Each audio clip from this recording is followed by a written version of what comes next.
Assalamualaikum warahmatullahi wabarakatuh. Apa kabar Wong? Luar biasa, selalu sukses selalu dari Patih Karya ya.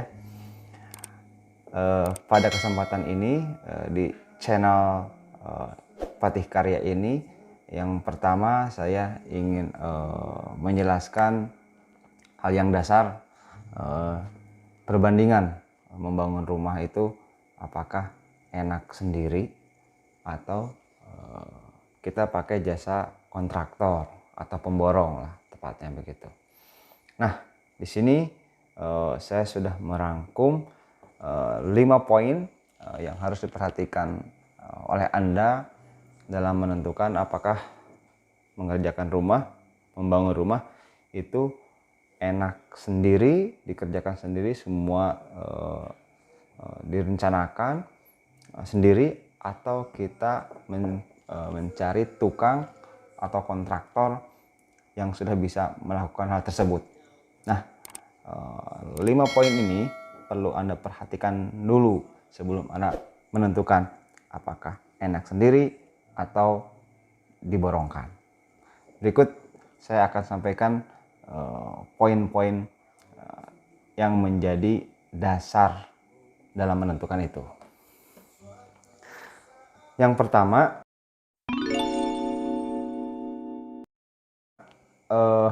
apakah Anda itu seorang yang punya waktu atau seorang yang sibuk, misalkan pekerja atau punya sebuah rutinitas yang padat gitu. Itu Anda tanya terlebih dahulu, apakah Anda seorang punya waktu atau tidak.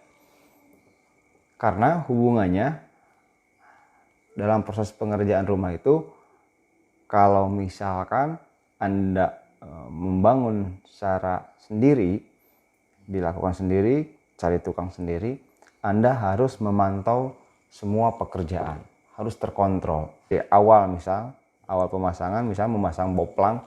Boplang itu kan sebuah tahapan dasar untuk membangun rumah, bentuk rumah lah. Set plan-nya rumah itu nanti dibuat ketika pemasangan boplang. Nah, apakah Anda punya waktu ketika pertama itu misalkan akan dilakukan? Bisa ada waktu atau tidak? Atau ketika mengerjakan sebuah yang sifatnya penting, finishing dan sebagainya, apakah punya waktu untuk memantau hal tersebut atau tidak begitu. Cenderung di lapangan pekerjaan tidak sepenuhnya mulus begitu ya. Beberapa tukang pun kesulitan untuk mengerjakan beberapa pekerjaan itu. Nah, tentu itu akan menumbuhkan sebuah stres begitu ya.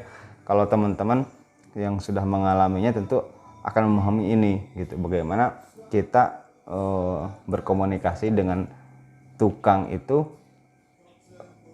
bisa nyambung atau tidak, bisa memahami keinginan kita atau tidak. Nah, begitu.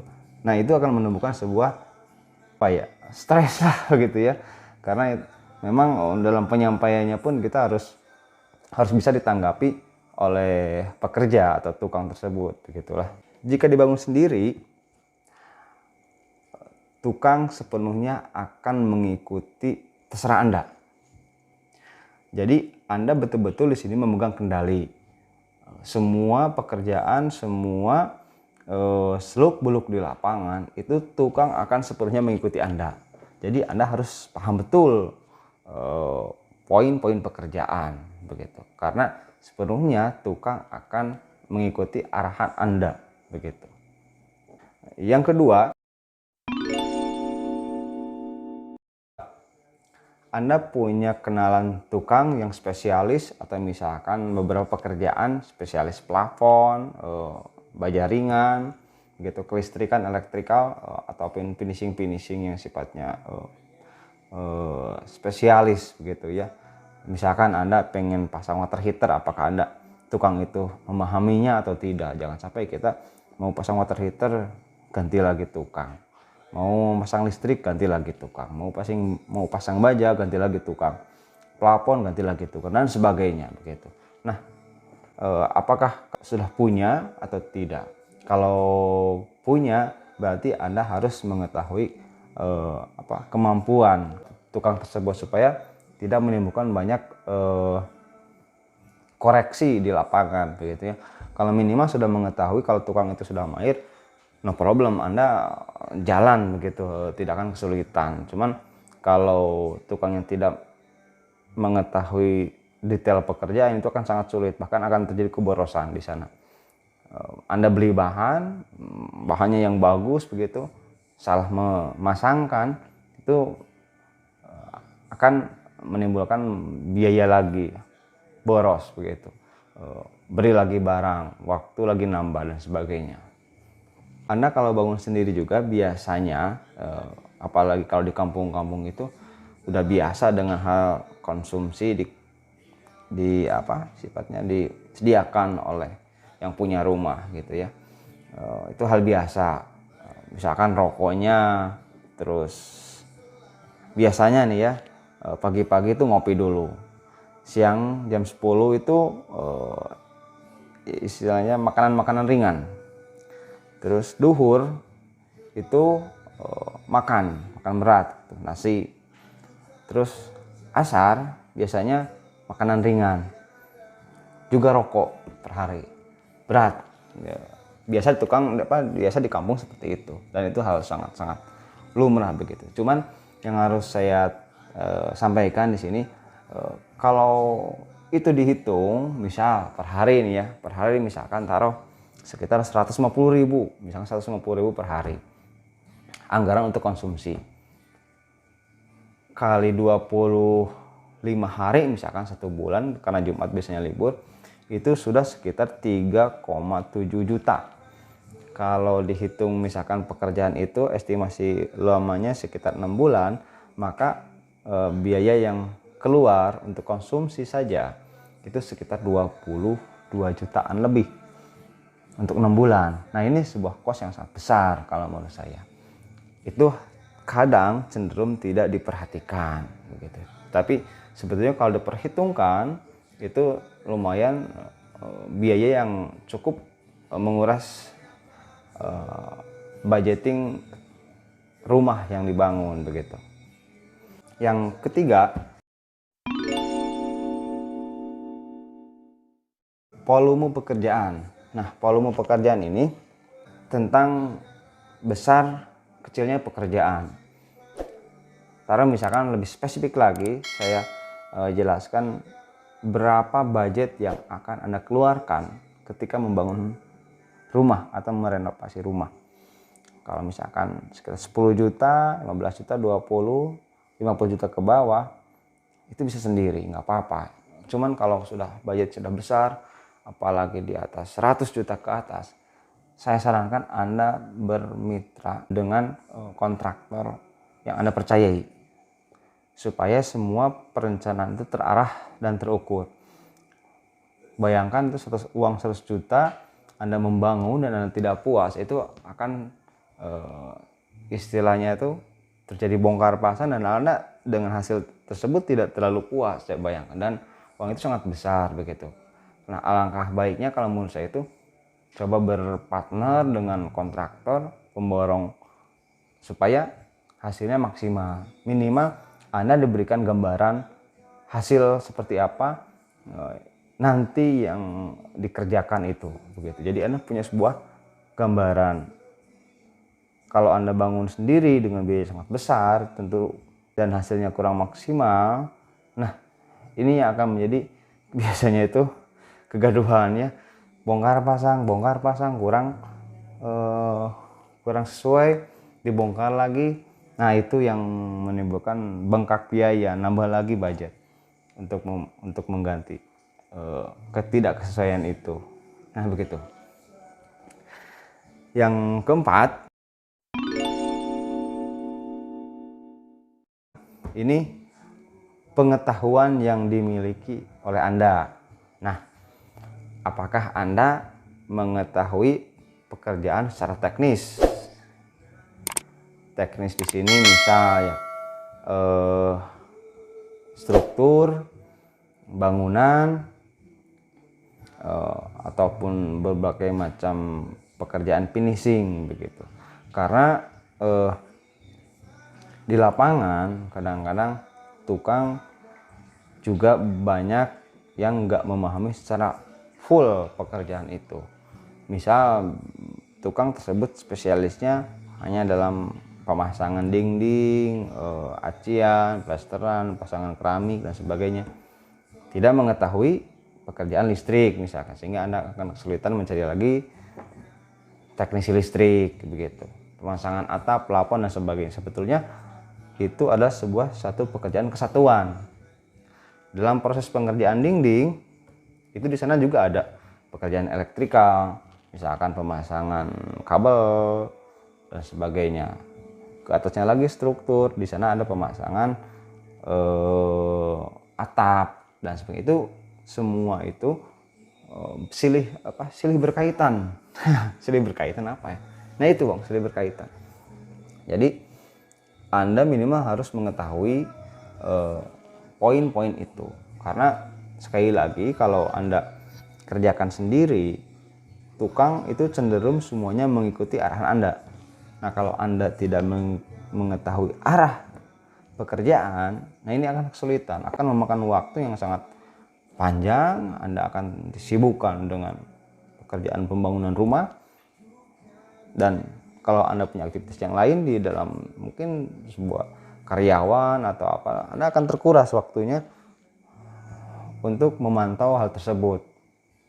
Nah begitu. Jadi kalau Anda bangun sendiri, Anda yakinkan, pastikan Anda mengetahui secara teknis pekerjaan bangunan begitu. Anda bisa searching di YouTube, di Google, pengetahuan dasar tentang bangunan gitu. Jadi nanti tidak ada kesalahan dalam proses membangun. Nah, poin selanjutnya ini mengetahui tentang skill itu bisa gambar teknis atau tidak Anda itu. Jadi kalau ada panduan gambar dalam pekerjaan bangunan, itu sangat memudahkan tukang, akan sangat memudahkan tukang dalam proses pekerjaan begitu. Nah kalau Anda bisa gambar, itu cukup membantu di lapangan, dan jangan lupa ukurannya pun harus sesuai ya.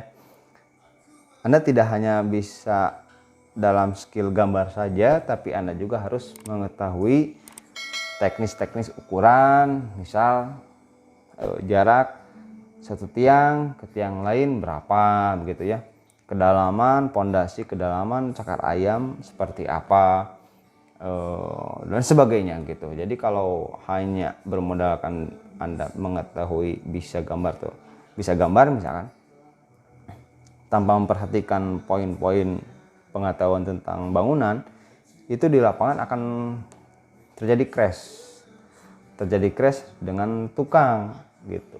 Karena mereka sudah terbiasa, misalkan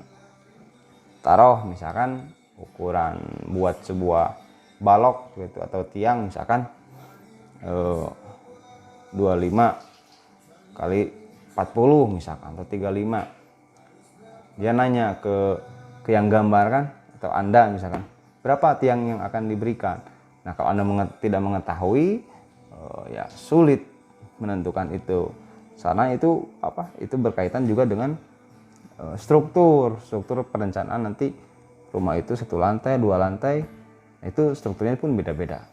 Jadi Anda harus mengetahui pekerjaan secara teknis, sehingga nanti Anda bisa jabarkan di gambar. Dan itu akan menjadi panduan tukang nanti. Berkaitan dengan gambar, bisa juga kan beli gambar, banyak arsitek yang menjual gambar dan sebagainya. Itu bisa memang hal seperti itu.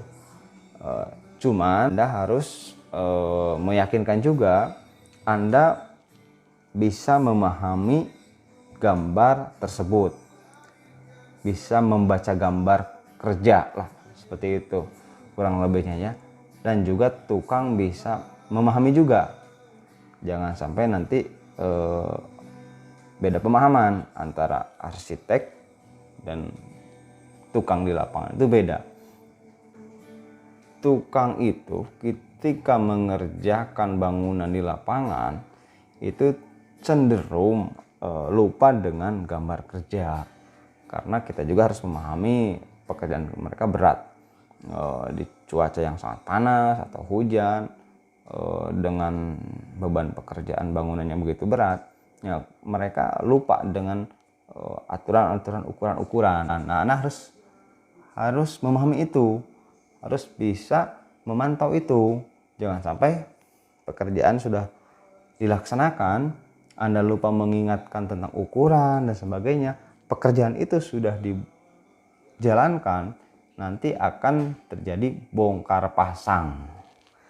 Nah, ini yang harus dihindari, karena yang namanya bongkar pasang itu Anda selain juga keluar material, harus dibongkar kembali, harus beli lagi bahan-bahan, Anda juga akan keluar biaya kos lagi untuk membayar tukang juga, karena ya itu resiko begitu.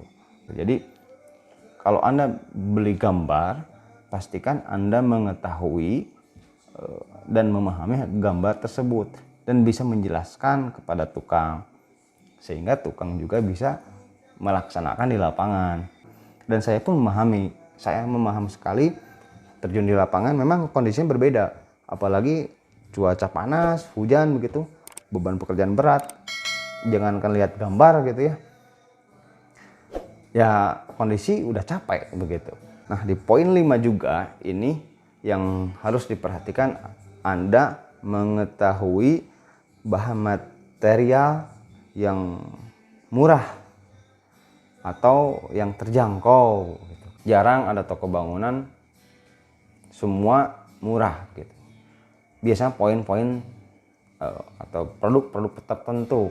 Misal toko bangunan A, dia kalau beli bahan pokok misalkan besi, semen murah. Tapi kalau beli pekerjaan untuk finishing, misalkan kunci gitu ya, alat-alat WC atau misalkan keramik begitu, itu tinggi biasanya. Jarang sekali saya menemukan satu bangunan itu kalau murah begitu. Dan kalau Anda nggak memahami ini juga akan terjadi markup harga, sering terjadi. Saya sering menemukan misalkan beli kunci misalkan untuk pintu di toko ini saya dapat misalkan 85, di toko yang lain saya dapat 120.000, selisihnya sekitar hampir 40.000 itu per item gitu, belum lagi dengan yang lain. Jadi kalau Anda mengetahui bahan-bahan material yang murah, lebih bagus. Anda misalkan cari untuk granit di toko mana, untuk beli hebel di toko mana begitu, untuk beli besi juga di toko mana. Beda-beda, nggak apa-apa. Karena memang jarang sekali ditemukan tukang bangunan atau bahan bangunan yang relatif murah semua. Jarang sekali, itu yang saya alami di lapangan begitu. Jadi Anda juga harus memahami betul bahan material, sumber juga ya. Kalau Anda seorang yang istilahnya ngoreksi harga, itu yang murah, yang terjangkau lah begitu ya. Poin 5 terakhir,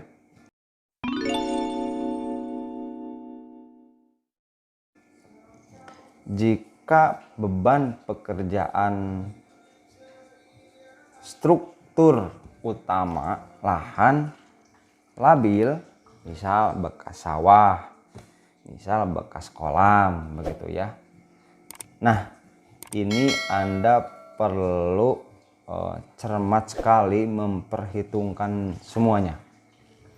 Saran dari saya, kalau ada pekerjaan seperti ini, kalau Anda istilahnya bermain di papan tengah begitu, saya nggak mau diborong, kan pasti mahal gitu, tapi dikerjakan sendiri juga berat begitu.